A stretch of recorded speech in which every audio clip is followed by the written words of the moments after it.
আগরতলা থেকে কে আসছে, আমার জন্য কি কি নিয়ে আসছে, সব কিছু এই ভিডিওতে শেয়ার করব। তো হ্যালো এভরিওয়ান, আসসালামু আলাইকুম। কেমন আছেন সবাই? আশা করি ভালো আছেন। আলহামদুলিল্লাহ, আমি অনেক ভালো আছি।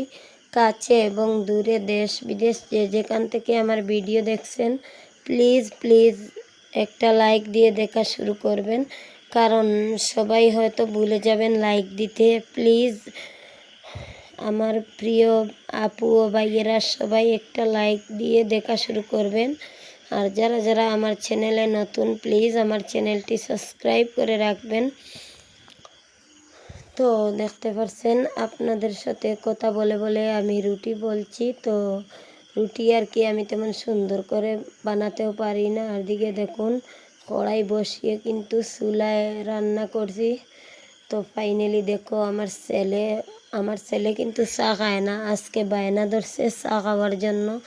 তাই ভাবলাম একটু দিয়ে দেই। আমি আর কি তেমন চা দেই না, কিন্তু আমি রোজ 7-8 বার চা খাই। তো ছেলে যখন বায়না ধরছে, ভাবলাম একটু দিয়ে দেই। বেশি আর কি প্রতিদিন আর কি দেই না, মাঝে মধ্যে যদি বেশি বায়না ধরে তাহলে একটু দিয়ে দেই। তো দেখুন, মা ছেলে মিলিয়ে আমরা নাস্তা করছি সকালের। তো আজকে অনেক কাজ, দেখতে পাচ্ছেন আমার ফ্রিজটা অনেক দিন হয়েছে পরিষ্কার করা হয় নাই। পরিষ্কার বলতে আগরতলা থেকে এসে একদিন পরিষ্কার করেছিলাম, তো আর করা হয়নি। আজকে ফাইনালি আমি সব কিন্তু কুলে পুকুরে নিয়ে ধুয়ে পরিষ্কার করে আনলাম। আর এদিকে দেখুন, ছেলেকে গোসল করিয়ে ঘুম পাতানোর জন্য রেডি করে রাখছি। তো রাখার পরে আমার ছেলে কিন্তু ঘুমাতে চায়নি। তো দেখুন আমার ছেলে কি বলছে, বালিশ নিয়ে কার অপেক্ষা করছে, আপনারা তো দেখেই বুঝতে পারছেন বা শুনতে পারবেন। তো দেখতে পাচ্ছেন আমার ছেলে কিন্তু তার বাবাকে অনেক মিস করছে, বালিশ নিয়ে পাপা পাপা বলছে। তো দেখতে পাচ্ছেন আমার ছেলে চারিদিকে ঘুরছে আর ঘুমানোর চেষ্টা করছে, কিন্তু ঘুমে অনেক ধরেছে কিন্তু ঘুমায়নি।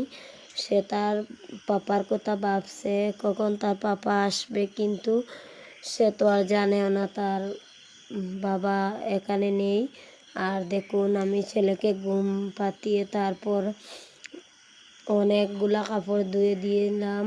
তো আর কি অনেক দিন হয়েছে আগরতলা থেকে আসা, তো ভাবলাম ঘরের কম্বল যা আছে, ব্ল্যাঙ্কেট, ছোটো ছোটো কম্বল সব কিছু ধুইব একটা একটা করে আর কি ধুয়ে দিব। তো আজকে ফাইনালি 2টা ধুইলাম। তো আরও অনেকটা রয়েছে বাকি এখনও। তো দেখতে পারছেন এখানে সব কিছু তুলে নিয়ে রোদে দিয়েছি। ভাবলাম আজকে ঘরটা পুরা ক্লিন করে ফেলবো। তো যেহেতু মেহমান আসছে, তাই ভাবলাম একটু গুছগাছ করি। তারপরও চা খাওয়ার ইচ্ছা হলো, আবারও চা বসিয়ে দিলাম চুলায়। এবার কিন্তু চুলায় বসিয়েছি, কারণ তো রুটি বানিয়েছিলাম, চুলায় আগুন ছিল এখন পর্যন্ত আর কি। সকালে একবার খেয়েছিলাম, এখন আবার 8টা বাজছে, তো আবার একবার চা খাওয়ার জন্য আর কি বসিয়েছি। তো দেখতে পারছেন আজকে চুলায় চা রান্না করলাম অনেক দিন পর। তো আমি চুলায় রান্না করি, তারপরেও আমার হাঁড়ি পাতিল আর কি কালো হয় না, কারণ আমি একটা পুরানা কলস কেটে আর কি রাখছি, ওইটার মধ্যে একটু ছিদ্র করে ওইটাতে আমি রান্না করি, এই জন্য। আর এদিকে দেখতে পাচ্ছেন ঈদের জামাগুলো আমার এখনও ধোয়া হয়নি, শুধু বেড়াতে যাচ্ছি আর আসছি। তারপর আজকে ভাবলাম ফাইনালি ওইগুলা ধুয়ে দেই। তো সঙ্গে আরও 2টা বেডশিটও ধুইতে হবে। সব মিলিয়ে আজকে আর কি অনেক ধোয়া করতে হবে, অনেক কাজ আজকে, কি বলবো। তো দেখতে পাচ্ছেন ফাইনালি আমি সবগুলা বালতির মধ্যে রেখে দিলাম আর কি। এর আগে আমি অনেক কাপড় ধুয়েছি। তো দেখতে পাচ্ছেন ফাইনালি সব কাপড় শুকিয়ে গেছে, এখন ঘরে নিয়ে আসলাম। তো অনেকটা আর কি গুছিয়ে রাখছি, আর অনেকটা বাকি আছে। আর এদিকে বিছনাও শুকাতে দিয়েছিলাম, গুছিয়ে নিলাম। আর আলনাটাও গুছানো হয়ে গেছে, এখনও অনেক কাপড় বাকি আছে। তো এদিকে আমার ঈদের ড্রেসটাও আলমারিতে ভরে রাখলাম। কী করব, আলমারিতে এখন আর জায়গা নেই কাপড় রাখার মতো। ভাবছি পারলে আরেকটা কেনার শখ আছে, দেখি কি করা হয়। আর এদিকে দেখতে পারছেন, জানি না কেন আমার গলাতে এত ব্যথা হয় ভয়েস দেওয়ার সময়, আমি কথাই বলতে পারি না। আর এদিকে দেখতে পারছেন আমার ছেলের গাড়িটা, তো সে আর কি আজকে অনেক রেগে আছে। ওরে গাড়ি দিলে সে কিন্তু নেয় না, সে মসজিদে যেতে চাইছিল, আমি যেতে না দেওয়াতেই সে অনেক রেগে আছে। আর দেখুন একটা জুতা খুলে ঘরে ঢুকেছে, আর একটা জুতা খুলতে পারে না, এই জন্য চিৎকার করছে। তো আমার ছেলে মাশাল্লাহ অনেক বুঝে আর কি, তার জুতাটা খুলে সে ঘরে ঢুকবে এইসব বুঝে আর কি। তো দেখুন, আমি বলেছিলাম আপনাদেরকে আগরতলা থেকে কে আসবে আমার জন্য, কি কি নিয়ে আসবে। তো দেখুন ফাইনালি এসে গেছেন। আর কি কি আনছেন দেখে নিন। তো 2 প্যাকেট হাগিস আনা হয়েছে, পাঁপড় আনা হয়েছে 2 ধরনের, আর হচ্ছে চিনি, সুজি, আমুল, আর হচ্ছে চাপাতা, বিস্কিট, ক্রিম বন, তারপর ফান আনা হয়েছে, করলা, শসা, ঝিঙ্গা, তো অনেক কিছু, তারপরে বরবটি, ওইসব আর কি আনা হয়েছে।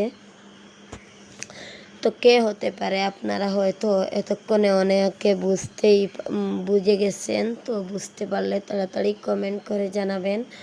আমি কিন্তু লাস্টে বলে দিব কে এসেছে আমার বাসায়। আর একটা কথা আপনাদের কাছে আমার রিকোয়েস্ট, কারণ আমরা তো নতুন, আমরা কোনো কিছু জানি না, অনেক হয়তো ভুল হতে পারে। ভুল হলে আপনারা সবাই ক্ষমার দৃষ্টিতে দেখবেন, এটাই আমার অনুরোধ। আর আমি আর কি সব কিছু গুছগাছ করে ভাবলাম ওইটুকু আর কি ফ্রিজে রেখে দেই। তো দেখতে পাচ্ছেন এই ঠান্ডার বোতলটাও আনা হয়েছিল আর কি, আমি সব ভিডিও করতে ভুলে যাই, টুকটাক যা সামনে পড়ে তাই ভিডিও করি। আর এদিকে বড় মাছও আনা হয়েছে, ছোটো মাছও আনা হয়েছে, তাই বড় মাছগুলো এখন আমি ধুয়ে পরিষ্কার করে ফ্রিজে রেখে দিচ্ছি।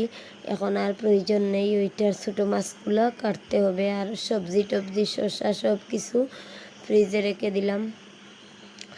আর দেখুন এদিকে আমি ছোটো মাছগুলো কাটবো। তো এই মাছটা আপনাদের ভাইয়ার অনেক পছন্দের। আর এখানে দেখুন 4টা, 1-2টা না 4টা আচারের ডাব্বা নাকি কি বলে জানি না, ওইটা মিজোরাম থেকে আনা হয়েছিল। আমার আর কি খালার জামাইয়ে এনেছিলেন, তো আমার মামা এনেছিলেন। আপনাদেরকে তো বলেছিলাম আমার মেয়ে আর কি ওর নানির বাড়িতে গেছে, আমার মাসির বাড়িতে গিয়েছিল আর কি, আমার মেয়ের কাছে পাঠিয়ে দিয়েছেন। আর এদিকে দেখুন আমি কিন্তু ফাইনালি মাছ কাটতে বসে গেলাম। তো ছোটো মাছ কাটতে তো অনেক সময় লাগে, খেতে কিন্তু মজা, তারপর অনেক সময় লাগে। কিন্তু এই মাছটা আমি আর কি খাই না, আজকে প্রথম ভাবছি খাবো, কারণ এই মাছটা বড় হলে আমি কাটতেও পারি না।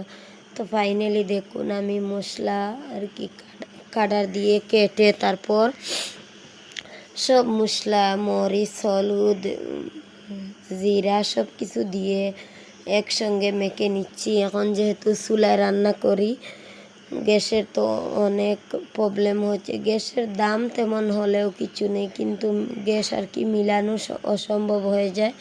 এই জন্য আমি, আমার চুলাও আছে, লাকড়িও আছে, তাই আমি আর কি চুলায় রান্না করি। তো দেখতে পাচ্ছেন ফাইনালি আমি রান্না বসিয়ে দিলাম।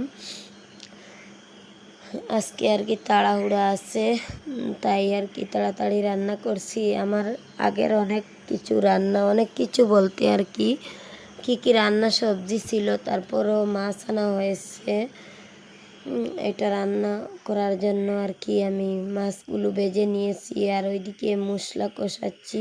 তো দেখুন ফাইনালি ভাত হয়ে গেছে, শুধু এইটাই বের করলাম। সবাই খেয়ে ঘুমিয়ে পড়েছে, আপনাদের ভাইয়া আর আমি এখন খাবো, আর আমার মেয়ে। তো আপনাদেরকে বলেছিলাম কে এসেছে, আমার জন্য কি নিয়ে এসছে। তো দেখুন এই হচ্ছে মেহমান, আপনাদের ভাইয়া এসেছেন আজকে, ঈদের পরের দিন গিয়েছিলেন আগরতলাতে, আজকে এসেছেন। তো দেখুন আমি ফাইনালি খেতে বসলাম। আমি আর কি টেবিলে বসিনি, কারণ আমার ছেলে ডিস্টার্ব করে। দেখুন ছেলে তার বাবাকে অনেক মিস করছিল, এখন সে তার বাবার কোলে ঘুমিয়ে আছে। আর সবচেয়ে বড় কথা হচ্ছে দেখুন, দীর্ঘ 14 বছর পর আমাকে এত সুন্দর একটা গিফট দিয়েছেন আপনাদের ভাইয়া, সেটা বলার মতো ভাষা নেই। এত খুশি হয়েছি আমি, আমার জীবনের প্রথম এই ফুলটা আমাকে দিয়েছেন। তো আপনাদের কাছে কেমন